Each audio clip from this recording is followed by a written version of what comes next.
We are in the end times. Jesus is going to come back very soon, and a whole bunch of chaos is going to happen. One thing I want to talk about in the midst of this chaos is the beast mentioned in Revelation 13 and 14. It's really two beasts. People that are left behind once the trumpets go off are going to encounter these beasts. They're out there for destruction. They out there to wage war, do all the bad things, blaspheme God, everything bad. They out there to persecute the believers still on earth.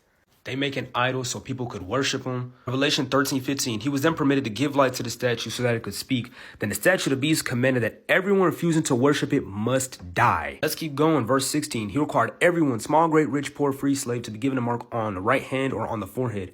And nobody could buy or sell anything without the mark, which was either the name of the beast or the number representing the name. And that number was 666. That's where 666 comes from. Without that mark, you can't buy anything. You can't sell anything. You can't buy no food.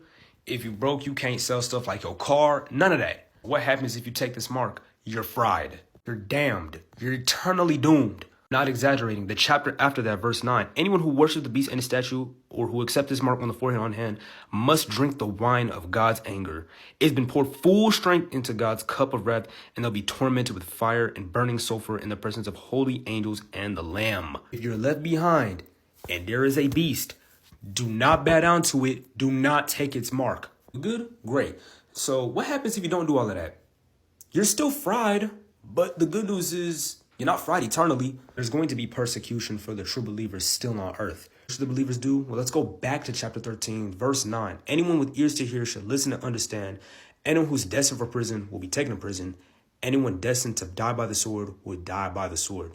This means that God's holy people must endure persecution patiently and remain faithful. It's going to be rough for the people that are left behind. All the believers can do at that point is to remain faithful no matter what happens. If you don't get left behind, great. If you do, this is one of the things that's going to happen. Let's tell people about Jesus in these end times so nobody would have to go through all this. I hope this informed y'all, and if y'all want to know any more about the end times, just go ahead and read the book of Revelation. We're in an age where now is the perfect time to start reading if you haven't already.